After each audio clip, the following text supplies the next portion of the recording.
างเปื้อนพอดพี่น้องเลยไปวันมือสิ้นก็ขายพี่น้องรถเนี่ยมันสวยไอ้แต่ละคัน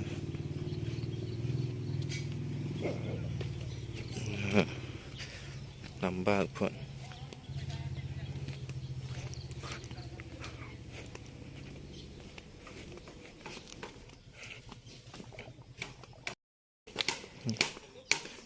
ก็จะตันใครเพื่อน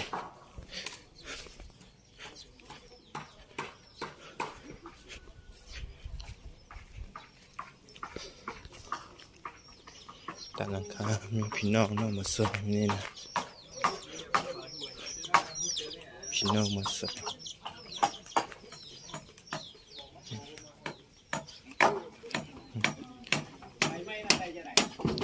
ไอ้น้องมาสวยก็จะแต่งกินให้เพื่อน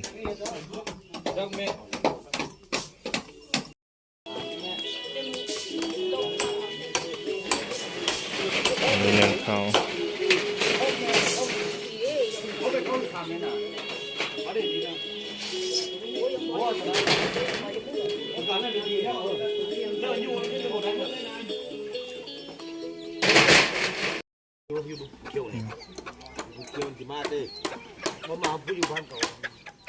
เป็นจากก่อน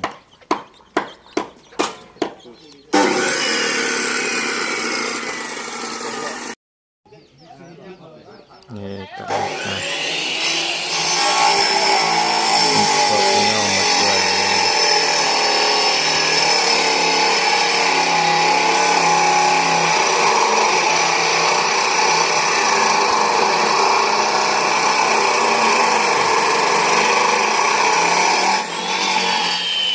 อันนี้ก็อันนี้แตงกินอันนี้ต้มกินงัวกินควายเนาะนี่เนาะมีเห็ดลาบ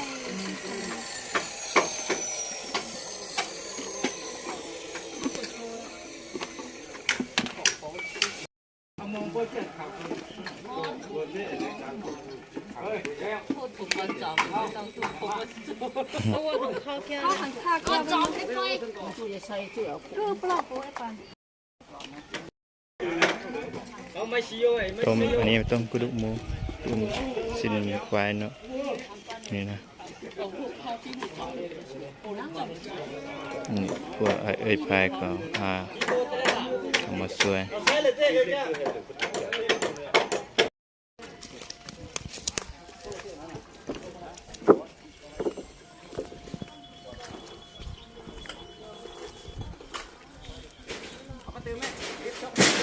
ฮะทางใจก็จะทำมังช่างอะไรดีอ่ะบ้างก็ต้องตีเราตีหันมากินข้าวหมดแล้วจ่าได้ยังโอ้เจ๊ยงดื่มเอิญผมกินนะนึ่งไข่ทำได้ยงผักเบียกเนาะนี่นะผักเบียกมันยำไม่บุพอสัน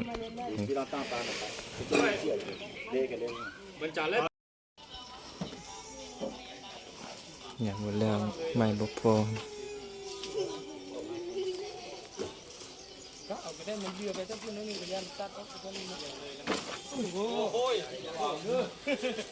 น้องมาใส่มันนี่นี่เด็กน้องมาใส่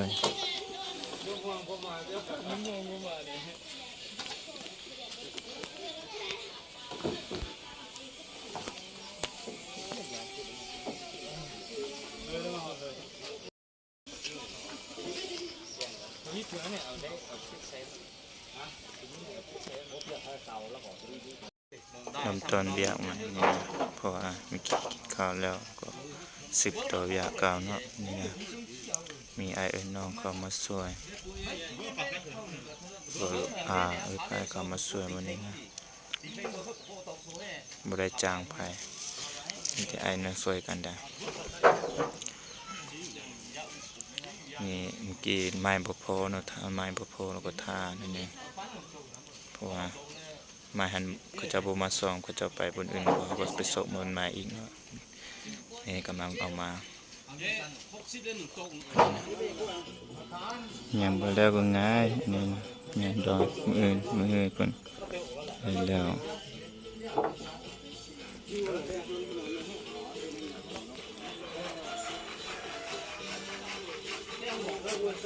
ยังตอนเนาะอันนี้สิแล้วนะ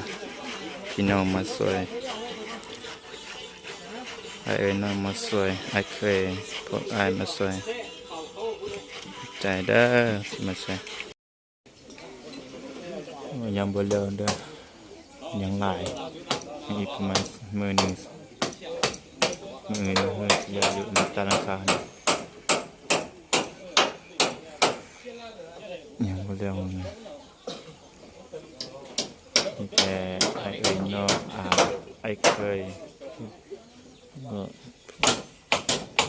ไอ้เคยก็เลื่อยมาช่วยมื้อนี้นะ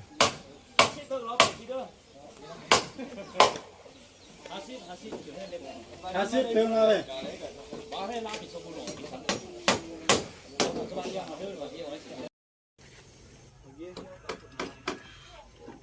จะได้พักแล้วนี่นะมี10 ตัว